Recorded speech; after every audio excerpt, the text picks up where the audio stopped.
Welcome back to MMA Al Dente. I am the guy who picked Daniel Cormier to defeat John Jones. And I'm here to talk about Sodiq Yusuff versus Edson Barboza, the main event. Sodiq is 30 years old, 13-2 as a pro, and he's giving up 2 inches of height and 4 inches of reach to 37-year-old Edson Barboza, who is 23-11. Sodiq has 13 wins, like I said, 6 by knockout, 6 by decision, and just 1 submission. The 1 submission comes in his last fight, though, which means it was in the UFC. He tapped out Don Shainis with a guillotine in 30 seconds. It's not the best name on his record, but it's still a legitimate UFC win, and for that to be the only time you get your submission victory, that's pretty cool. And he has been an underrated grappler. I was saying that before he tapped out Don Shainis. Sodiq Yusuff is not a grappler on paper, but he is a good grappler, certainly underrated.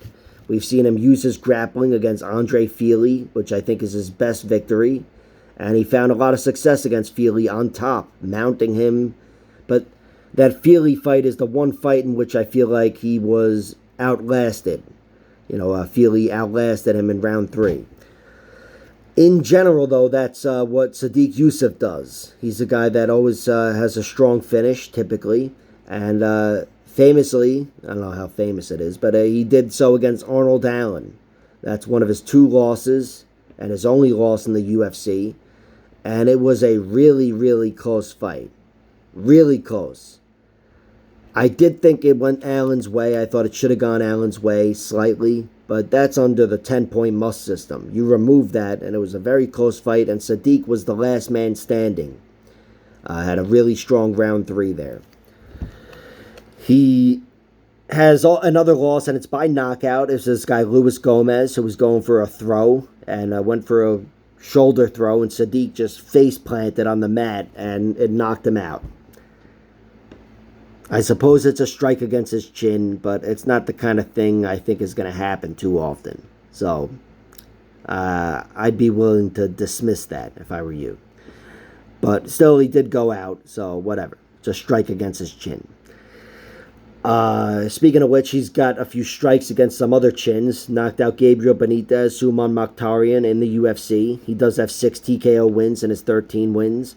Sodiq is a powerful guy, and I think he's got that requisite power to test a potentially fading Edson Barboza.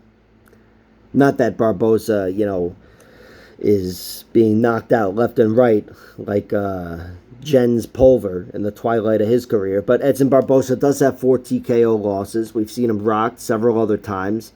And despite getting a knockout win in his last victory against Billy Quarantillo, that wasn't the longest fight, and he's only gotten older. So these questions are natural. Barboza, like I said, 4 TKO losses. They're spread out throughout over a decade in the UFC. He's got the Jamie Varner loss, which was the first loss of his entire career, I believe. Jamie Varner was a really good wrestle boxer with some deceptive reach, I think. And he ended up catching Barboza a few times, really. Justin Gaethje, I want to say it's the only time Barboza's legitimately been knocked out, just taken out of the fight with 1 punch, and that was that big leaping right hook from Gaethje. And then Kevin Lee beat him by round 5 TKO. That was a doctor stoppage. He was so fucked up. And Giga Chikadze beat him in a main event, I think, last year. That was in round 3. But those are, again, spread out over the course of a decade plus fights in the UFC. I don't even know, 12 years or whatever, but it's been a while. And those are the only 4 times he's been TKO'd. He's been knocked down a few times. Cerrone famously knocked him down with a jab before submitting him. Bryce Mitchell knocked him down, but, I don't think he expected Bryce to strike. So there are questions about Barboza's durability, but I'm assuming it's going to hold up here, because there's no real clear sign that it won't. And I'm thinking this fight will go longer. And then, assuming Barboza hasn't fallen off a cliff in another sense, where he can't fight long, and he's not made for the long fight at 37 years old. I think Barboza is going to be very much in this fight, and I expect him to be leading the dance. I think Sodiq Yusuff would be wise to try to take Barboza to the ground, but even though he's good on the ground, and like I just said, I spent however many seconds or minutes talking about how underrated he is. He's definitely not Bryce Mitchell. He's not going to do what Bryce Mitchell did to Edson. He doesn't have that stalker in him and the wrestling pressure that a guy like Bryce Mitchell has. I think Sodiq Yusuff can strike his way in and bully a lot of fighters on the inside, or even hit a well-timed takedown. But I don't think he's the level of wrestler or grappler that's going to be able to make that his path to victory against Edson Barboza. I could be wrong. Like I said, he's looked really good in victory in grappling, Sodiq Yusuff. But I'm going to say Edson Barboza is that next level, even from a guy like Andre Fili. And Edson Barboza, he's a very sharp athlete. Very sharp athlete.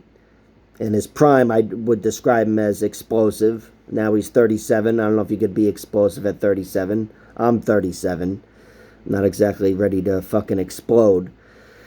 But Edson Barboza is still a very functional athlete and a very functional striker. And with 2 inches of height and 4 inches of reach in a fight that I'm expecting to go longer, I'm saying Barboza wins the striking battle. Keeps this fight standing and wins on the outside. And is able to withstand Sodiq Yusuff's power, which I have a little bit of doubt about, but still. I'm trying to put that in the back of my head so I can pick Edson Barboza here. Let me just fucking power through this. I'm picking Barboza. I am. Assuming health isn't an issue. And even if it's not, Sodiq might just be too much for him. But assuming it's not, I think this fight is going to largely be contested on the feet. I'm saying Edson Barboza wins the striking battle. Fucking imagine that. Barboza is the pick. I guess I'd go with him winning a decision, but in a 5-round fight, a lot of shit can happen, so whatever. Wouldn't be surprised. But Barboza by decision is the pick. Like, share, subscribe, all that horse shit, and check out my other videos.